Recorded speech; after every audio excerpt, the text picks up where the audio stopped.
Hello, bachcho. Let's read the question. The question says, read the extracts given below and answer the question that follow each. Let's read the extract now. The flowing waters of the Ganga inspired him to improvise and invent ragas that were earlier considered to be beyond the range of the Shehnai. So जो बहता पानी था Ganga river का वो उन्हें प्रेरित करता था कि वो सुधारे और नए राग बनाए जो कि पहले माना जाता था कि शहनाई में वो राग नहीं बज सकता। इस एक्सट्रैक्ट से जुड़े कोई भी क्वेश्चन का आंसर लिखते वक्त हम क्या की पॉइंट्स ध्यान में रखेंगे। सबसे पहला, the waters of the Ganga inspired him to improvise and invent ragas which were outside the range of the shehnai. जो पानी था बहता हुआ गंगा का वो उन्हें प्रेरित करता था कि वो सुधारे और नए राग बनाए जो कि रेंज में नहीं था, यानी कि वो बजाने के काबिल नहीं था, शहनाई में वो बज नहीं सकता था वो सारे राग। नेक्स्ट, खान साहब played new ragas on it and made its range wider। और खान साहब ने क्या किया था, खान साहब ने बहुत सारे नए राग बनाए थे और वो उन्हें बजाए थे शहनाई पे, और वो उनके रेंज को, उसकी जो सीमा है वो उसे और बढ़ा दिए थे। उनका रेंज उस चीज का रेंज वो बढ़ा दिए थे उन्होंने।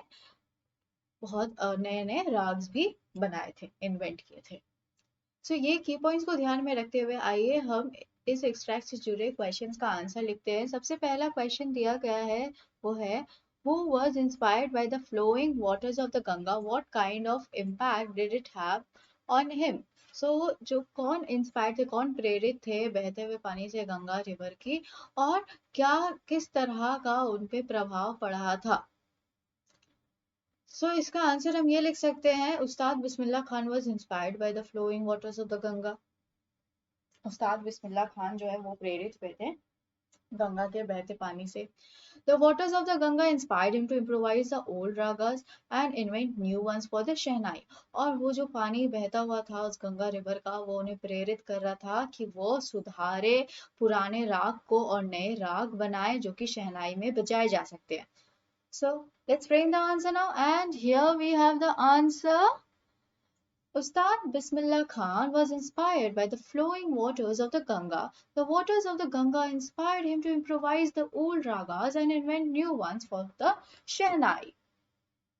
Let's move on to the next question. The next question given here is, how was the range of the shehnai widened? जो शहनाई का सीमा था, जितने सारे राग हम प्ले कर सकते थे, बहुत सारे ऐसे राग थे ना जो हम प्ले नहीं कर सकते थे शहनाई पे। ये चीज को, ये उसका जो सीमा एक बन चुका था उसे कैसे उन्होंने बढ़ाया, वाइडन किया।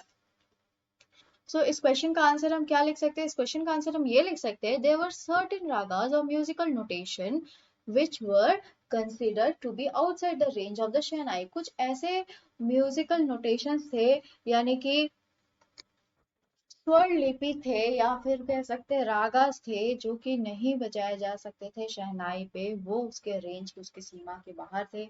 और बिस्मिल्लाह खान ने बहुत सारे नए रागास इन्वेंट किया, बनाया उन्होंने और बजाया भी उन रागास को अपने शहनाई पे, और इसी तरह उसका जो सीमा है वो बढ़ गया था ना, उसका जो रेंज है वो और ज्यादा बढ़ गया था, और बहुत सारे रागास प्ले कर सकते थे हम शहनाई पर ही।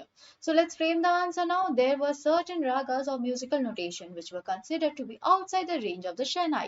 He invented and played new ragas on it and made its range wider. I hope you understood it well. Thank you. Best of luck.